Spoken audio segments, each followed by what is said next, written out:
Data Dreamer is my 3D platformer horror game that has a gameplay of a horror mentality. Basically, the whole aim is that the game has good and fun gameplay without having to sacrifice anything for the horror. While I don't want to reveal too much yet, it's basically a semi-open world experience. I'm trying to be as vague as possible without sounding like a FNAF lore video. If this game seems interesting, I feel like it's obvious. Hey, so last time you saw me, I was at this pizzeria. In that time, I got a new job working in space, crash landed on an uncharted water planet, and now I'm struggling to survive. It's been a tiny bit since I've made the last devlog on Data Dreamer. This is probably the biggest progress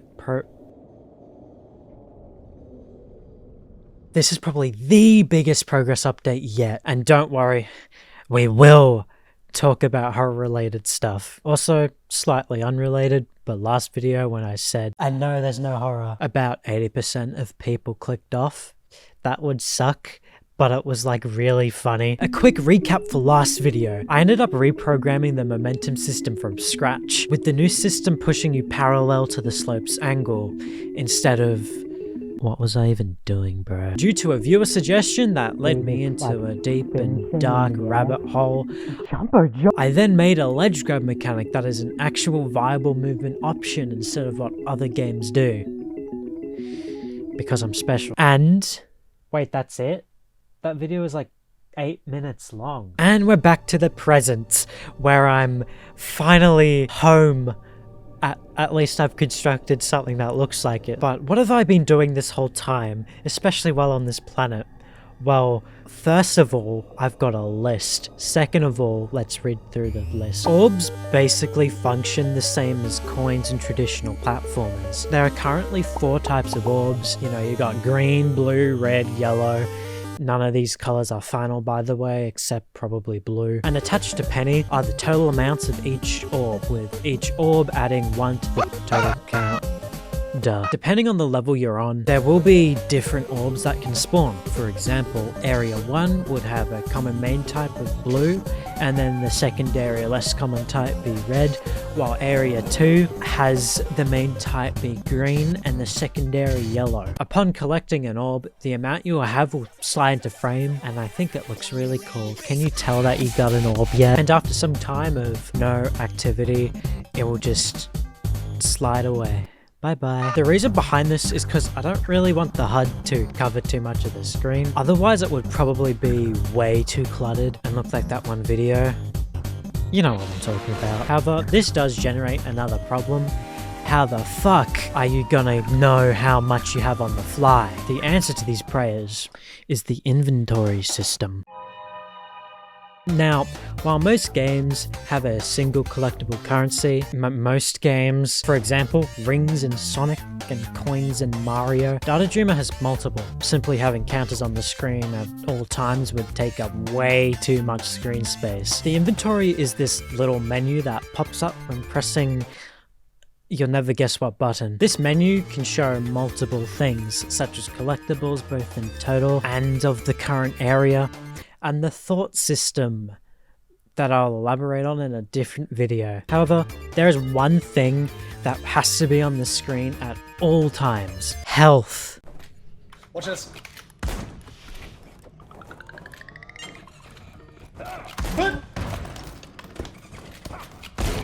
Oh my god. Data Dreamer uses a standard hit point system of 4. When Penny takes damage, an event is ran that firstly checks if your health is more than 0, then checks if you can get damaged, aka the iframes. And if all of these are true, you'll lose 1 health, or whatever amount it says.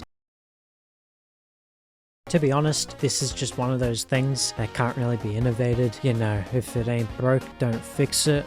But hey, I tried. And I made something that's a bit unique, but in the end, the standard system was just way better. However, I do still like this concept, so who knows. What do you think? I call this one foreshadowing. Not only do I want to hear your opinions, but I also really need the engagement, so hit the white button please. Now, something that the ledge grab sorely lacked was the ability to grab a ledge when walking up to it. Initially, the ledge grab could only be used if you were in the air, holding the button. So happy I've got a drink.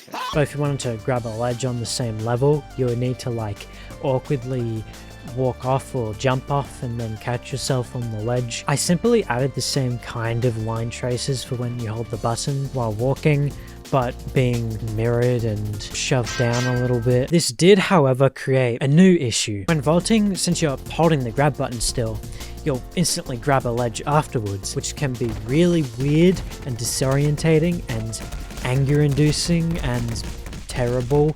Look at this shit, bro. My temporary solution was to just require you to re-hold the button again after vaulting, which feels a bit off. So I'm down for suggestions for this one. Okay, I have no idea how I'm supposed to transition to this one, but I added FOV based on penny speed. It makes the game look better, I guess. The workbench is how you access logs, craft things, save the game. As of right now, the only thing you can do is save the game. Sometimes, if it feels like it. I've opted for a manual save system because save scumming can ruin the skill of the game. And fear. There still will be autosaves, but that's only during specific and important moments of the game. I have finally found it. The horror stuff for Data Dreamer. Oh my god. Can't believe it's been 4 videos without talking about horror for a horror game. Look, I know I've made it very clear that almost the entire point of this game is to have gameplay over horror as its main philosophy, but that doesn't mean it isn't a horror game. Let's talk about the gameplay side of the horror. Yeah, I haven't done a lot. Say hello to... I can't believe I named it that. The main threats are what I'm calling monsters. Look, I know I could think of a better name, but this'll do. Instead of the traditional enemies, monsters are these big, pretty much unstoppable creatures that spawn at certain points of the map. The idea is that you're pretty much completely vulnerable throughout the entire game, except for certain moments for you to catch your breath. And everything I add should collaborate with this whole idea of being defenseless. And no, I'm not adding stuns, by the way. Suck my fucking dick, Cass Overwatch. Look at this kill. Oh my god. Now, quite clearly, you can tell bro isn't done. It's the only one right now. This is basically my first time making an AI. Okay, maybe second time. So it isn't smart. Basically how the AI works, when it patrols, it just gets a random point within a certain area and it just kind of walks over there, waits a little bit, and then walks to a different spot. However, if it sees Penny, it'll straight up just beeline towards her. And it's kind of scary, especially since there's no sound to it at all. Now, obviously, this is the most basic of basic AI, but as a base, it's pretty good because it has the 2 minimal things. I will make a full in-depth video on AI as I'm learning structuring my videos and making them better. Anyway, moving on. So, we've reached the point where I finally talk about the environment design. I think that's what you call it. Now, while I only have the second prototype tutorial working currently, you can kind of see the style I'm going for. My main inspiration behind this, or should I say inspirations, is this one specific Twitter account that constantly posts all of these cool pictures that kind of have an undescribable feeling to them. You can see them scroll across the screen. Oh my god! I know, liminal spaces has been done way too many times. However, I think this being a platformer can have a more refreshing take on liminality and all of that stuff. However, since Data Dreamer is pretty segmented at times, I can really experiment with how I can handle liminality and stuff like that. Whether I want to have a very backrooms approach to it, except the gameplay's actually good, or if I want to have a Portal 2 type essence to it, where it's an infinite facility, but it still kind of looks plausible. I wish I had more to show because I've kind of been promising this for ages, but the next thing I'm definitely working on is getting a playable demo out for everyone to play and give feedback on. And hopefully then I'll have enough to talk about horror stuff in a more in-depth way. Welcome to the end card. I still don't know how I'm supposed to end videos, but I'm getting better. Now, I would like to apologize because I did kind of promise that this video would come out mid-September. We're a little bit over that, so my bad, gang.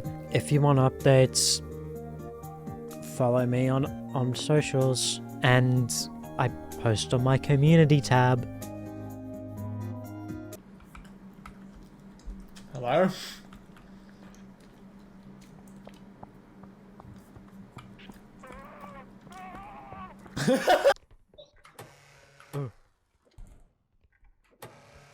I think there's a mob there. Oh my god. I think we're fucked, dude.